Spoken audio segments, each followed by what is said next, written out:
तो एपिसोड 3 की शुरुआत में क्रिमिनल की कार मीजिन के सामने आ जाती है और सारे डॉक्यूमेंट्स के पेपर उड़कर नीचे गिर जाते हैं और एक पेपर कार के ग्लास में लग जाता है।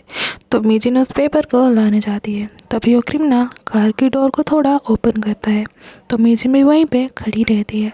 तभी जियोंग पीछे से मीजिन बोलकर आवाज़ देता है। तभी वो क्रिमिनल वहाँ से भाग जाता है। तो मीजिन पूछती है, क्या तुम इतने दूर दौड़ कर आए? तो जियोंग कहता है, तुम इतने रात को अकेली क्यों आ रही थी? तो मीजिन कहती है, तुम ही तो बिना टेक्स्ट के गायब हो गए थे। तो जियोंग पूछता है, क्या तुम्हें कुछ सस्पिशियस अजीब लगा? क्या तुमने उस कार की नंबर प्लेट को देखी? तो मीजिन कहती है, मैंने नंबर प्लेट नहीं देखी, पर वो सिल्वर एसयूवी थी और कुछ अजीब सी स्मेल आ रही थी जो यूनिक थी और वो स्मेल मैंने कभी नहीं सूंघी थी। और जियोंग को उसके डॉक्यूमेंट्स दे देती है। तो जियोंग कहता है, ये सब छोड़ो, चलो मैं तुम्हें घर छोड़ देता हूँ। तो मीजिन कहती है, तुम ये मत कहना कि ये जगह डेंजरियस है, मैं यहाँ के हर पेड़ पौधों को पहचानती हूँ। फिर दोनों साथ में घर आते हैं जहाँ मीजिन की मॉम डैड उन्हें देख रहे थे। फिर जियोंग चला जाता है और मीजिन अंदर आती है तो उसकी मॉम डैड काम करने का नाटक करते हैं। तो मीजिन की मॉम पूछती है, तुम इतनी देर से घर क्यों आई? तो मीजिन कहती है, ठीक है अब से जल्दी आऊँगी। तो उसकी मॉम कहती है, ये मैटर नहीं करता कि तुम इतनी देर कहाँ थी, बल्कि ये मैटर करता है कि तुम किसके साथ थी, और थोड़ा स्माइल करती है। तो मीजिन कहती है, ये तुम क्या बोल रही हो, और घर के अंदर जाने लगती है। तो उसके डैड पूछते हैं, तुम इतनी देर कहाँ थी? तो मीजिन कहती है, आप भी मॉम की तरह क्यों पूछ रहे हो, और अंदर चली जाती है। फिर मीजिन अपने बेड पे वही मिसिंग डॉक्यूमेंट्स के बारे में सोच रही थी और जियोंग भी अपने अपार्टमेंट में वही डॉक्यूमेंट्स को देख रहा था। और वो एक लेडी जिसका नाम खांग क्योंग हुई है, उसका मिसिंग डिटेल्स देख रहा था और उसके चाइल्डहुड में हुई उसकी मॉम की डेथ को याद कर रहा था। तो अगले सीन में हमें क्रिमिनल को दिखाया जाता है जो एक सुनसान से घर में आया होता है और अपने कार के डिक्की में से एक डेड बॉडी को निकालता है। उस घर में चारों तरफ ब्लड के स्टेन लगे होते हैं और वो मीजिन के बारे में सोचता है। जब जियोंग ने उसे मीजिन के घर पुकारा था तो वो मीजिन का नाम ब्लड से दीवार पर लिख रहा होता है। फिर ऑफिस में ऑफिसर इमसॉन को उसका ईयरपोर्ट देते हैं जो खो गया था। तो मीजिन बोलती है, उन्हें कैसे पता चला कि ये मेरा ईयरपोर्ट है? और कहती है, ये एयरपोर्ट इतना क्लीन और न्यू कैसा लग रहा है? फिर कहती है, मैं खुश हूँ, शायद इसीलिए ऐसा लग रहा है। फिर डिटेक्टिव कॉन जियोंग को कॉल करते हैं और पूछते हैं, तुमने आज कॉल किया था पर मैं किस काम में बिजी था, तो बोलो क्या बात है। जियोंग बोलता है, तुमने जो फाइल भेजी थी उसमें कुछ मिसिंग है।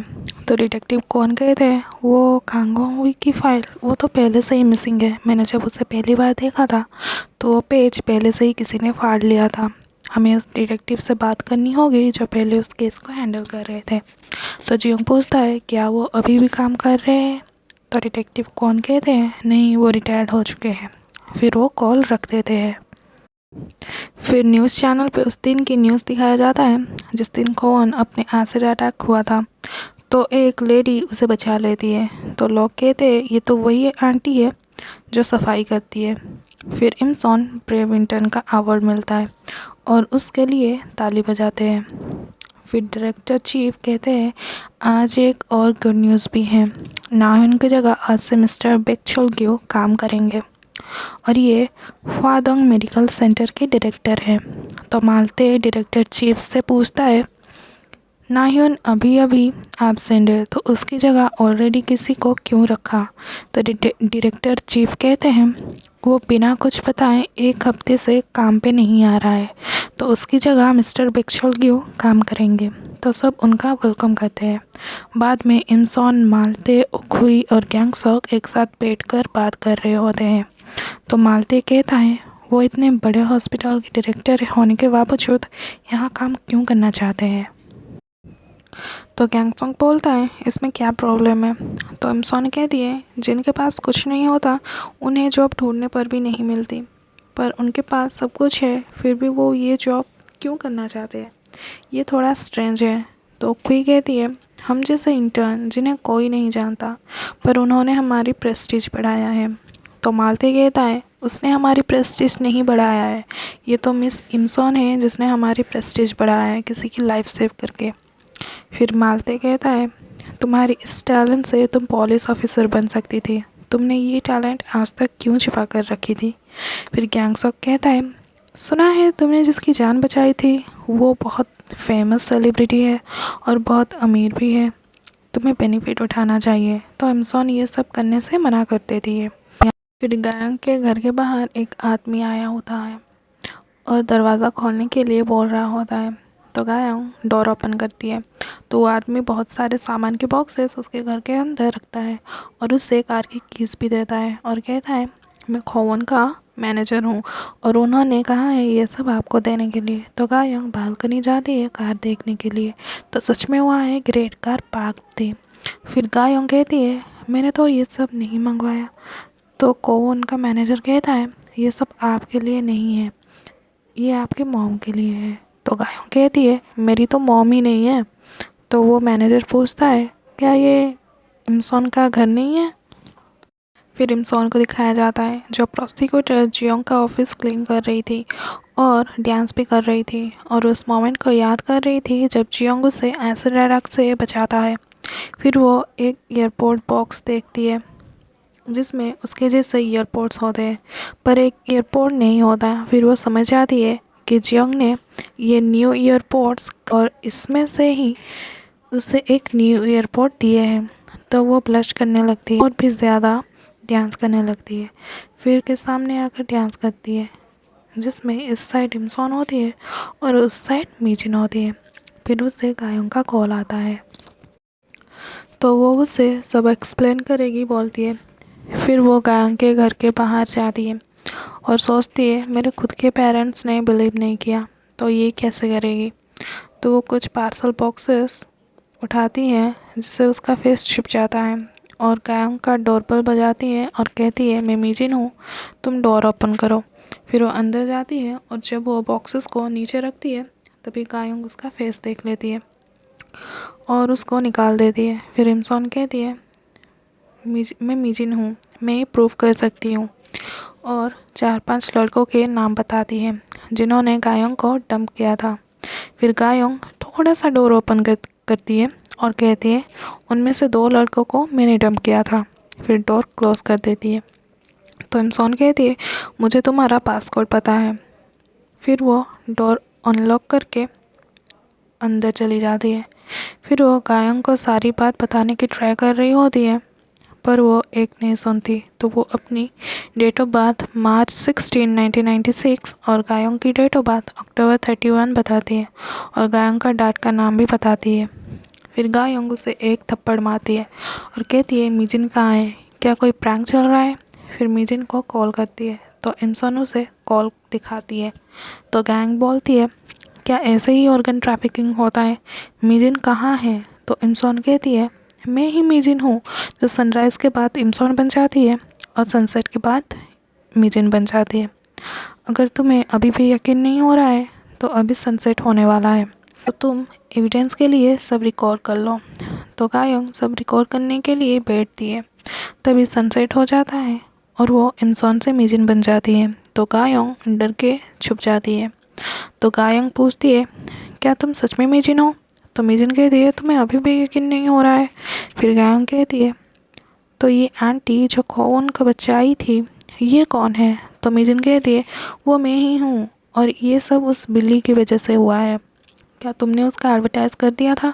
तो गायक बोलती है, अब समझ में आया कि तुम मेरा एड्रेस यूज़ किया और तुम रात को ही क्यों आती हो और तुमने अपनी आंटी का नाम क्यों यूज़ किया। तो तुम फिक्र मत करो, मैं कल एनिमल शेल्टर जाऊंगी और उस बिल्ली को ढूंढूंगी। तो मीजिन कहती है, मुझे पता था तुम मेरी हेल्प ज़रूर करोगी। फिर गायों कहती है, उससे पहले तुम इसे हैंडल करो। और वो मीजिन को कार की कीज़ देती है और कहती है, ये कोवन ने तुम्हारे लिए भेजा है। तो मीजिन कहती है, इसकी क्या ज़रूरत थी। तो गायों कहती है, वो हर साल बिलियंस में कमाता है। तो मीजिन कहती है, और मुझे तो जलन हो रही है। फिर अगले दिन प्रोसिक्यूटर ऑफिस दिखाया जाता है जहाँ कोवन काम कर रहा होता है। उस ऑफिस के अंदर भी उसके बहुत सारे फ़ैन गर्ल्स आ जाते हैं और बहुत शोर करने लगते हैं। तो कोवन उन्हें चुप करने को बोलता है, पर वो चुप नहीं होते। तो इमसॉन कहती है, ये ऑफिस का फ़ैन मीटिंग ज़्यादा लग रहा है, मुझे तो ये ज़रा सा भी इम्प्रेसिव नहीं लग रहा है। और कोवन तुमसे कुछ बात करनी है, बाहर आने के लिए बोलती है। तो कोवन लेडी ऑफिसर से परमिशन लेके बाहर चला जाता है। इमसॉन बैठी होती है और कोवन वहाँ कॉफ़ी लेकर आता है। तो कोवन पूछता है, तुम्हें क्या बात करनी थी? तो इमसॉन कहती है, तुमने कल जो सब भेजा था वो मैं नहीं रख सकती हूँ, ये तुम्हारी कार की कीज़ है और वह सब कार के अंदर है। तो कोवन पूछता है, क्या तुम्हें वो सब पसंद नहीं आया? तो इमसॉन कहती है, वो सब बहुत एक्सपेंसिव है सिर्फ गिफ्ट के लाने को। तो कोवन कहता है, तुम हर जगह अपनी बाईसाइकिल में घूमती रहती हो, इसीलिए कार गिफ्ट दिया था। तो इमसॉन कहती है, साइकिल में क्या ख़राबी है, वो मैं अपनी हेल्थ की वजह से साइकिल में आती हूँ। तो कोवन कहता है, तो मैं तुम्हें एक स्कूटर गिफ्ट में दे दूँ? तो इमसॉन कहती है, मुझे कुछ नहीं चाहिए, बस ये कॉफ़ी ही इनफ है, तुम मुझे बस टाइम टू टाइम कॉफ़ी पिलाते रहना। तो कोवन कहता है, ठीक है, मैं तुम्हारे लिए कॉफ़ी शॉप, बस इतना ही बोलता है। इमसॉन उस पर हाथ उठाने लगती है। तो कोवन उससे कहता है, ठीक है, कॉफ़ी शॉप नहीं तो एक कॉफ़ी मशीन, बस इतना ही बोल रहा होता है। इमसॉन वहाँ से जाने लगती है। तो वो उसे हर दिन आइस कॉफ़ी पिलाएगा बोलता है। तो इमसॉन कहती है, रोज़ आइस कॉफ़ी ठीक नहीं है, बस तुम टाइम टू टाइम कॉफ़ी पिलाते रहना, बस इतना ही बोलती है। तो कोवन वहाँ से उठ के चला जाता है। तो इमसॉन उसे रोक लेती है और डेली आइस कॉफ़ी पीने के लिए मान जाती है। फिर जियोंग को दिखाया जाता है, जो जी डोंग क्वन का इंटरव्यू ले रहा होता है, जिसने क्वन पर एसिड अटैक अटेम्प्ट किया था। जियोंग से पूछता है, क्वन के आने का अनाउंस उसी सुबह हुआ था और तुम्हें पहले से कैसे पता चला, जो तुम पहले से ही वहाँ प्रिपेयर थे? क्या तुम्हें किसी ने टिप दिया था क्वन के शेड्यूल का?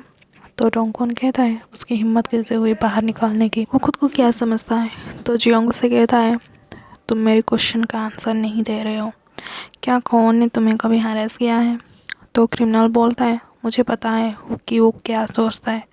तो जियोंग कहता है, क्या मतलब है तुम्हारा? तो क्रिमिनल बोलता है, वो बाहर से तो बेशर्मों की तरह हंसता है, पर वो अंदर से बहुत ही घटिया इंसान है।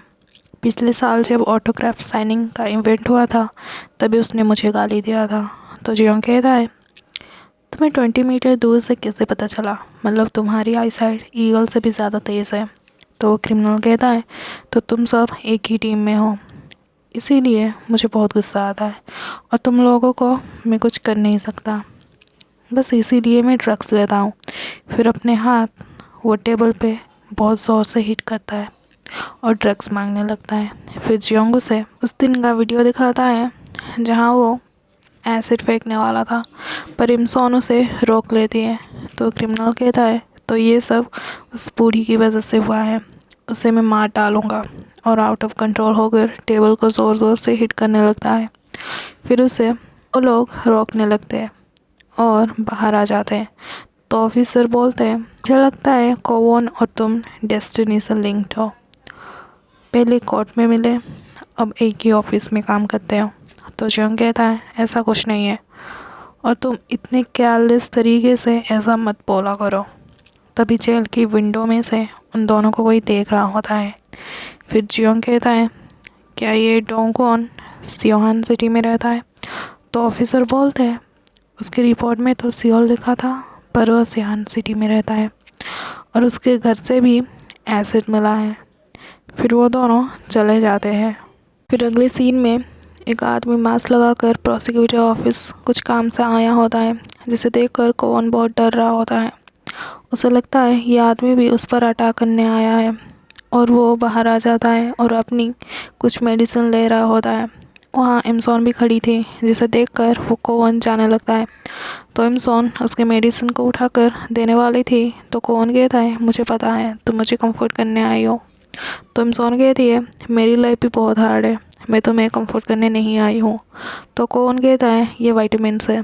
तो इमसॉन कहती है, तुम इनसे वीक हो सकते हो, बस ओवरडू मत करना। और उसके मेडिसिन और एक टॉफ़ी उसे दे देता है और वहाँ से चली जाती है। तो उस टॉफ़ी को खा लेता है और अपनी विटामिन्स को फेंक देता है। फिर इमसोन अपना काम कर रही होती है और डांस कर रही होती है। तभी जियोंग आता है और लिफ्ट के लिए वेट कर रहा होता है। तो इमसोन उसके पास आ जाती है और कहती है कि आज तुम बाहर गए थे काम के लिए? तो वो हाँ बोलता है और बोलता है क्या तुम्हें कुछ बोलना है? तो इमसोन कहती है हाँ, वो मुझे तुम्हें थैंक्स बोलना है। तो जियोंग कहता है क्यों? तो इमसोन उसे अपना ईयरपोर्ट दिखाती है। तो जियोंग लिफ्ट के अंदर चला जाता है। तो इमसोन लिफ्ट को रोक के उसे भी एक टॉफ़ी देती है और कहती है कि ये मेरी फेवरेट फ्लेवर है, और वहाँ से डांस करते हुए जाने लगती है। फिर जियोंग अपने ऑफिस में आता है जहाँ उसकी असिस्टेंट यूट्यूब में वीडियो देख रही होती है। तो जियोंग उसे कहती है क्या तुम इस डाटा को एज अ फाइल इन्वेस्टिगेटर को भेज सकती हो? तो वो कल करेगी बोलती है। तो जियोंग कहता है आज ही भेजना है। तो वो लड़की उसकी वर्क आवर ख़त्म हो चुकी है बोलती है, पर जियोंग कहता है इसे आज ही भेजनी पड़ेगी। तो वो कहती है मेरा 5 to 4 आवर वर्क आवर है, क्या आप चाहते हैं मैं 8 घंटे काम करूं बिना ब्रेक लिए? तो जियोंग कहता है तुम्हें यहाँ 8 घंटे काम करने के लिए पैसे मिलते हैं, अगर तुम ये नहीं कर सकती तो पैसे क्यों लेती हो? मुझे लगता है कि तुम ignorant, irresponsible, lack of common sense और टोटली थॉटलेस हो। तो वो लड़की चिल्लाने लगती है। फिर वो टॉयलेट में रो रही होती है और जियोंग को गाली दे रही होती है। तभी इमसोन टिश्यू देने के लिए जाती है। तो वो उसे डिस्टर्ब ना करने के लिए बोलती है। फिर बाहर आकर टिश्यू मांगने लगती है और यूट्यूब पे गायों की वीडियोस देखती है, क्योंकि वो गायों की फ़ैन होती है। जियोंग डेप्यूटी चीफ के पास जाता है असिस्टेंट को चेंज करने के लिए। तो वो बोलते हैं पहले से ही हमारे पास कम स्टाफ है, कहाँ से एक नया असिस्टेंट लाऊंगा? तो जियोंग कहता है आप उसे कहीं और भेज दीजिए, वो अपना काम ठीक से नहीं करती। तो डिप्टी चीफ कहते हैं अगर प्रॉब्लम है तो तुम बात कर सकते हो। तो जियोंग कहता है अगर कोई बात होती तो बोलता, पर ये तो एरोगेंट है, इसका मैं कुछ नहीं कर सकता। ये बोलकर वो वहाँ से चला जाता है। तो डिप्टी चीफ इमसोन की फ़ोटो देखते हैं और उसने कैसे किसी की जान बचाई जिसकी वजह से उसे अवार्ड मिला वो सोच रहे होते हैं। फिर बहुत सारे पुलिस ऑफिसर जहाँ मर्डर हुआ था वहाँ इन्वेस्टिगेट करने आए हुए होते हैं। वहाँ ऑफिसर कौन भी थे। तभी वहाँ प्रोसिक्यूटर जियोंग भी आ जाते हैं। तो जियोंग कुछ मिला ये पूछते हैं, पर ऑफिसर कौन कुछ नहीं मिला बोलते। फिर कहते हैं विक्टिम ज़िंदा हो सकती है, क्रिमिनल ने उसके बॉडी पार्ट्स को ज़िंदा ही काटा है, वो इतना क्रूअल कैसे हो सकता है? फिर वो कहता है ये बिल्कुल उस केस की तरह है जो फाइल मैंने तुम्हें भेजा था, उसे भी ज़िंदा काटा गया था। फिर जियोंग की चाइल्डहुड की फ्लैशबैक दिखाया जाता है जहाँ उसकी मदर की डेथ हो गई थी। फिर ऑफिसर कौन कहता है तुमने जो सिल्वर एसयूवी कही थी? तो जियोंग पूछता है कुछ पता चला उसका? कौन कहता है मैंने सीसीटीवी फुटेज में चेक किया, उस रात कोई भी एसयूवी कार इस टाउन से बाहर नहीं गया है, और ये इस टाउन की एक ही रास्ता है जहाँ से सब आ जा सकते हैं। तो हो सकता है कि वो अभी भी टाउन के अंदर है, तो तुम पता करो कि टाउन के अंदर कोई सिल्वर एसयूवी कार है क्या। फिर वो वहाँ से चले जाते हैं। फिर जियोंग मिजिन को कॉल करता है, पर मिजिन ने तो उसे अभी तक ब्लॉक करके रखा है। फिर वो एक आदमी को देखता है जो एक सिल्वर एसयूवी कार में बैठकर कहीं जा रहा होता है। तो जियोंग उसका पीछा करता है, पर वो सिल्वर एसयूवी कार आगे निकल जाती है और जियोंग के कार के आगे सामने एक गाड़ी आ जाती है और वह सिल्वर एसयूवी वहाँ से निकल जाता है, पर जियोंग ने उस नंबर नोट कर लिया था। फिर जियोंग मिजिन के घर के पास खड़ा होता है और मिजिन भी बाहर से घर आ रही होती है। तो मिजिन पूछती है यहाँ कैसे आए? तो जियोंग कहता है मुझे लगता है कि तुमने जानबूझकर मुझे ब्लॉक करके रखा है। तो मिजिन कहती है मैं आजकल बहुत बिजी रहती हूँ, शायद इसीलिए भूल गई हूँ। तो जियोंग कहता है मुझे तुमसे कुछ बात करनी है, तो चलो कहीं बाहर जाते हैं। तभी मिजिन की मॉम डैड उन दोनों को देख रहे थे। जब वो जाने लगते हैं तभी इमचोन बाहर जाने के लिए मना करती है, कहती है अब हम अजनबी नहीं रहे, और उन दोनों को अंदर ले आती है और फ्रूट्स खिलाने लगती है। तो मिजिन बाहर जाने को कहती है, पर उसकी मॉम मिजिन के रूम में बात करने को बोलती है और दोनों को रूम के अंदर भेज देती है। तो जियोंग मिजिन का सामान देकर बोलता है ये क्या है। तो मिजिन कहती है इससे मैं एक्सरसाइज करती हूँ। और मिजिन के मॉम डैड बाहर खड़े होकर बोलते हैं अंदर से कुछ आवाज़ क्यों नहीं आ रही है। तो अमचोंग कहती है एक यंग लड़का और एक यंग लड़की एक कमरे में सिर्फ बात नहीं करते। और मिजिन के डैड को दूर ले आती है। फिर जियोंग मिजिन को सीसीटीवी फुटेज दिखाता है और पूछता है क्या ये वही सिल्वर एसयूवी है जो तुमने उस रात देखा था। तो मिजिन बोलती है वो लाइट ग्रे था, पर मैं श्योर नहीं हूँ क्योंकि उस रात बहुत अंधेरा था और वो स्मेल भी बहुत स्ट्रेंज थी, बहुत यूनिक थी जो मैंने कभी नहीं सूंघी थी। अगर उस स्मेल का कुछ पता चले तो कुछ हेल्प हो सकती है शायद। फिर जियोंग उन सबको बाय बोलकर वहाँ से चला जाता है, पर इमचोंग बहुत खुश हो रही होती है और मिजिन को कहती है तुमने तो अपने N20s में जैकपॉट जीत लिया है और हमारे घर आज एक प्रोसिक्यूटर आया था बोलकर गाना गाने लगती है। तो मिजिन अपने डैड को देखती है तो उसके डैड कहते हैं तुम्हारी मॉम को वो बहुत पसंद आया है, मैं कुछ नहीं कर सकता, और अंदर चले जाते हैं। और मिजिन ये कितना एम्बैरेसिंग है बोल रही होती है। तो अगली सुबह जब मिजिन काम के लिए निकलती है तब उसकी मॉम उसे पीने के लिए एक जूस देती है और पूछती है तुम मुझसे कैसे मिली। तो मिजिन काम के लिए देर हो रही है बोलकर वहाँ से चली जाती है। फिर प्रोसिक्यूटर ऑफिस में सब खुद को मिस्टर बेक से इंट्रोड्यूस कराते हैं। मालते मिस्टर बेक को हेलो बोल रहे होते हैं। तो यांग संग बोलते हैं ये एक रिटायर्ड डिटेक्टिव है, ये अपने दिनों में बहुत ही काबिल डिटेक्टिव हुआ करते थे, कोई कितना भी शातिर हो इनसे बच नहीं पाता था। तो मिस्टर बेक मैं आपके साथ काम करने के लिए ऑनर्ड हूँ बोलते हैं, पर हाथ नहीं मिलाते। तो इमसॉन कहती है मैं यहाँ सबसे यंग हूँ, अगर आपको कुछ पूछना है तो आप मुझसे पूछ सकते हो। तो मिस्टर बेक तुम सीनियर इंटर्न से बहुत ज़्यादा यंग हो और तुम्हारी स्माइल भी बहुत अच्छी है बोलते हैं। तो गैंगसक भी अपनी तारीफ़ करता है। फिर उकुई कहती है सब अपने अपने प्राइम में सक्सेसफुल थे, मैं भी अपनी प्राइम में सक्सेसफुल थी। फिर मिस्टर बेक आई प्रॉमिस कि मैं बहुत मेहनत करूँगा और कोई प्रॉब्लम नहीं करूँगा बोलते हैं और सबको ग्रीट करते हैं, पर हाथ नहीं मिलाते। तो मालते को ये सब सस्पिशियस लगता है। फिर एक लेडी ऑफिसर आती है, इमसॉन को डिप्यूटी चीफ बुला रहे हैं बोलती है। तो इमसॉन डिप्यूटी चीफ की ऑफिस से बाहर आती है, तभी जियोंग जा रहा होता है। तो इमसॉन उसके पीछे जाती है और जियोंग को आवाज़ लगाती है और कहती है अब से मैं बहुत मेहनत करूँगी और थैंक यू मेरे बारे में इतना सोचने के लिए। तो जियोंग उससे कंफ्यूज होके देख रहा होता है और इमसॉन उसे बहुत सारी कैंडी देती है और अब से मैं आपके ऑफिस को संभालूंगी बोलती है। जियोंग को कुछ समझ नहीं आता है तो वो अपने ऑफिस आता है और सारे कैंडी ऑफिसर को देता है। तो ऑफिसर पूछते हैं तुम्हें इतने सारे कैंडी कहाँ से मिले। तो जियोंग कहता है मैं आ रहा था तभी मिले। तो ऑफिसर कहते हैं तुम्हें स्वीट्स पसंद नहीं है ना। फिर वो कहते हैं मैंने देखा है बहुत सारे लोग तुम्हें पसंद नहीं करते हैं, पर किसी ने तुम्हें आज तक कैंडी भी नहीं दिया है। अगले दिन ऑफिसर अपने ऑफिस में जा रहे होते हैं, उसके पीछे इमसॉन भी जा रही होती है। फिर वो लिफ्ट के सामने खड़े होते हैं तो इमसॉन भी वहीं खड़ी होती है। तो वो कहते हैं आप बहुत अच्छा क्लीन करते हैं। इमसॉन थैंक यू बोलती है। फिर वो लिफ्ट के अंदर जाते हैं तो इमसॉन भी लिफ्ट के अंदर जाती है। तो वो कुछ समझ नहीं पाते हैं और इमसॉन के कपड़ों को लेकर कॉम्प्लीमेंट करते हैं कि ये पिंक कलर तुम पे बहुत अच्छा लग रहा है। तो इमसॉन कहती है ये मैंने न्यू खरीदे हैं। फिर लिफ्ट खुलता है तो इमसॉन भी प्रोसिक्यूटर ऑफिस में जाती है और अपना सामान रख रही होती है और कहती है मैं नई असिस्टेंट हूँ। फिर जियोंग आता है और कहता है तुमने सफाई स्टार्ट नहीं किया है। तो ऑफिसर जियोंग को इशारे में कुछ बता रहे होते हैं। तो जियोंग कहता है आज सफाई मत करो, हम थोड़ा बिजी हैं।